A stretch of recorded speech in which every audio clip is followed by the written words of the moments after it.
And Zersanai, obviously I want to ask you about how it feels for you to be in Ethiopia. I mean, you've competed all over the world, you competed all over Africa over the last 15 years, but yesterday was the first time in your life that you came to Ethiopia. How did it feel?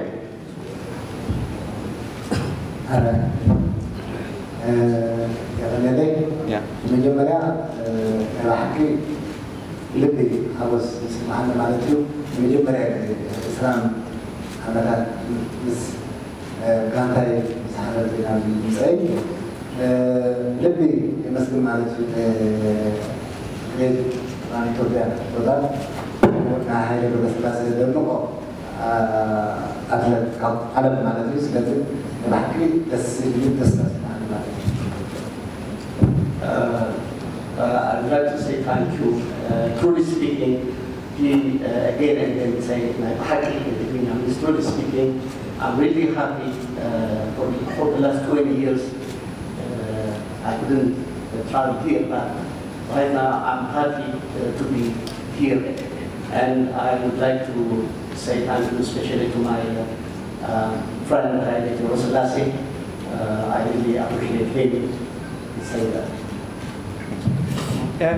Zersanai, you have competed with Haile. I know you've had 3 or 4 races together. I mentioned it in my introduction. You won six world titles, and I think that your biggest victory, world championship victory, was in Mombasa in 2007. Actually, a group of us from Great Ethiopian Run, including Amias and Dagnoid and Teddy and Eleni and myself, we went down from Addis.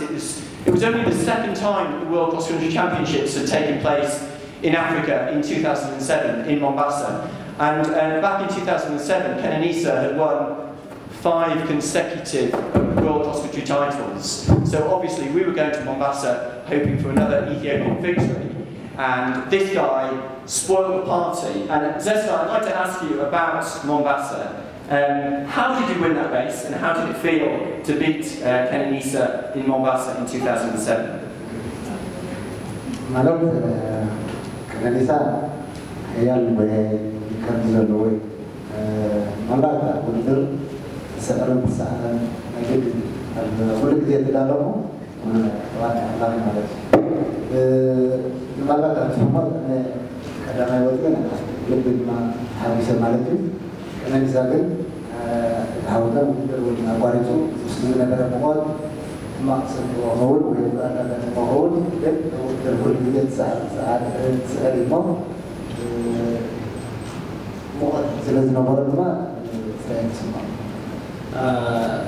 For speaking, at that time I was really very happy. There is always winner and loser in a race. So I won at that race, but maybe he interrupted or he couldn't finish his race because of something, but I'm not quite sure. Maybe he may be sick or something like that. But the weather condition was really bad and hot. That's why he couldn't finish. But at that time, I'm really very happy. But always in the race, there is winner and loser, so we have to accept it. So, by the way, one or two of you may be cursed in the sunshine on Sunday, but at least be grateful that you're running at altitude, because the humidity is very low. When Zersanai won in Mombasa, the humidity was about 90%. So it's one thing that you have at altitude, you have low humidity, although you still have the sunshine. Zersanai, you then moved from cross-country to the road. And really over the last 10 years, we've watched Zersanai win so many big road races. I've mentioned his half-marathon world record. And I think, Teddy, you managed to find a few seconds. So if we could ask the lights to go down, we might just be able to watch the final few meters of Zersanai's world record in Lisbon just over 8 years ago.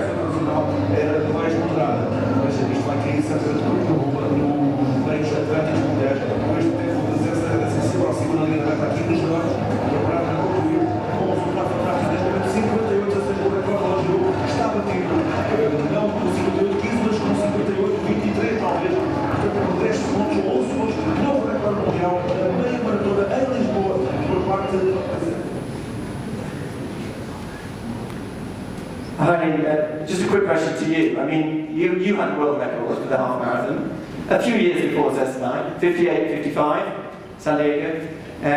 What did you think when you saw Zesnai win in Lisbon 8 years ago? It was amazing.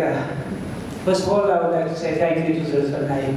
You see, you his probability. That's why we have Zersanai. Thank you. Welcome. And do you see any difference between me and Zersanai?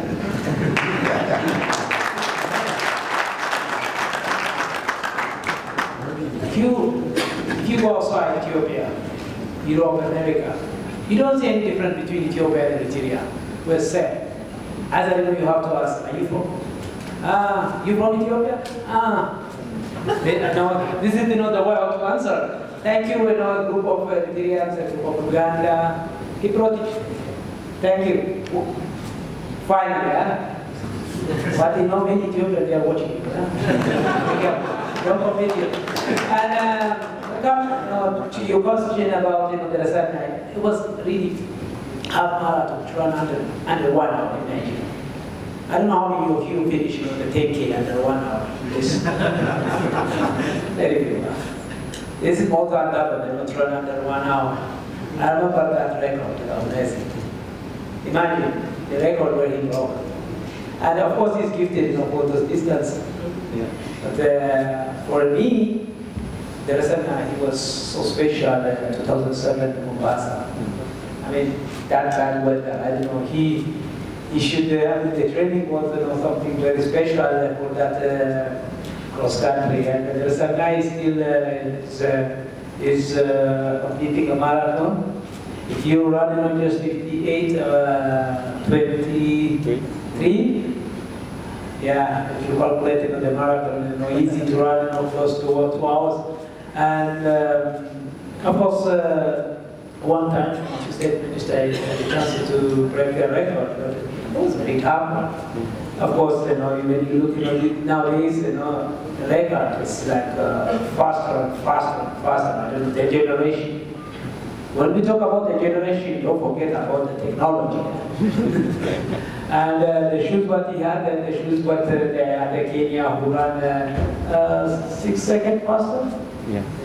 Yeah, you see, even yourself, just you realize if someone, close to your record, you get able to run faster, huh? Don't worry, next time. I think Stephen's also got his eye on the World Half Marathon record.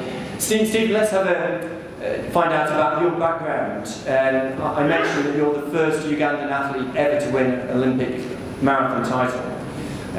So who were your role models when you were growing up? Who inspired you to take up running when you were a schoolboy? Wow, thank you very much. Some of my friends, my colleagues,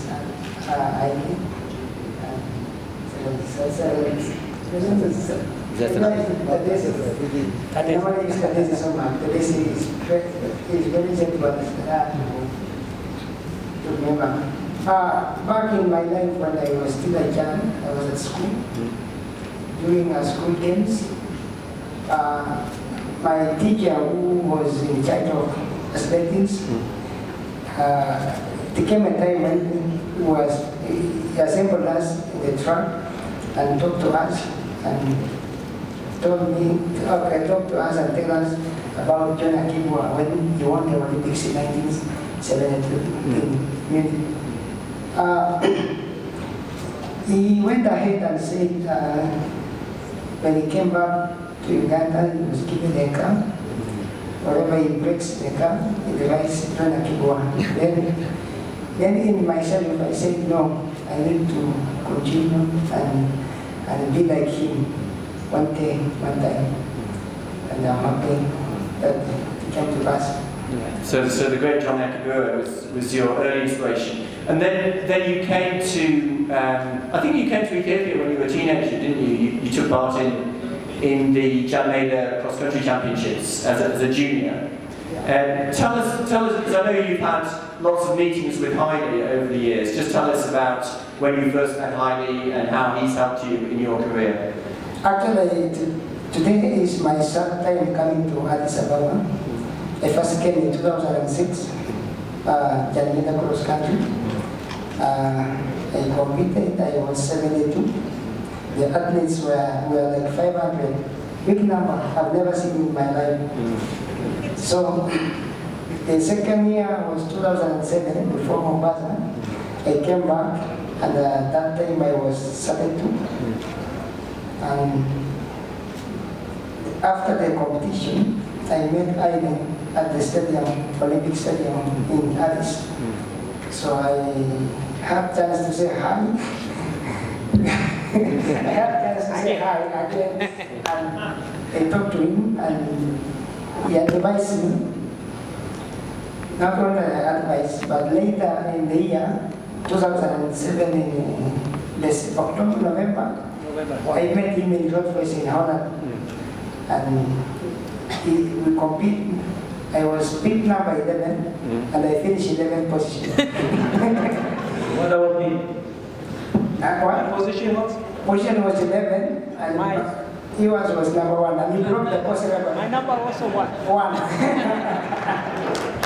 The mistake was the number, not that.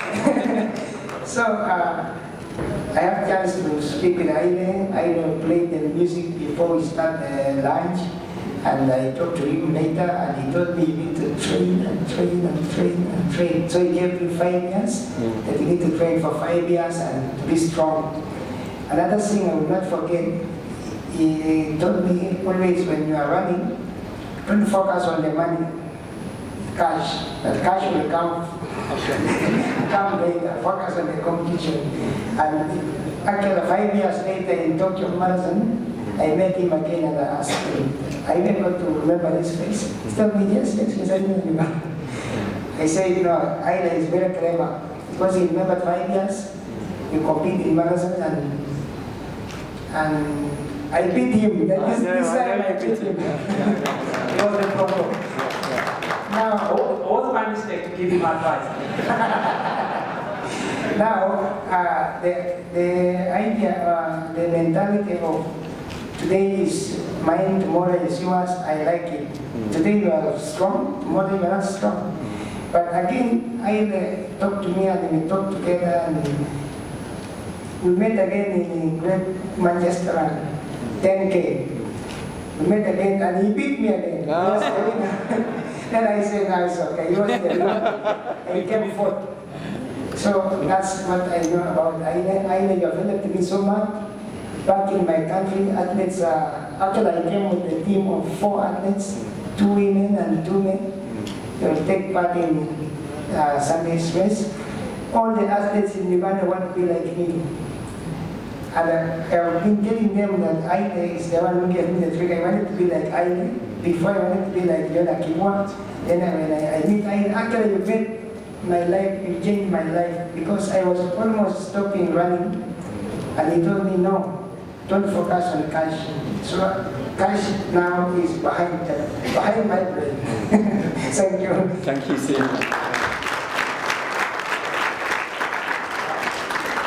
Those of you who follow athletics closely will probably know that Stephen actually made a decision after meeting Haile at the end of 2007 to move from Uganda to Kenya. He went to attend at the end of 2007, started training with the top Kenyan runners. In 2009, he moved to Kaptagat and joined the training group of Eliud Kipchoge, who's now the current world record holder. And really, he trained with Kipchoge and his coach Patrick Sam from 2009 through to his victory in London in 2012. And therefore, it was no surprise that he then repeated that global title with a win in Moscow in 2013. And our great film producer has managed to find a few seconds from Stephen's world title victory in Moscow. Let's see if I can get this.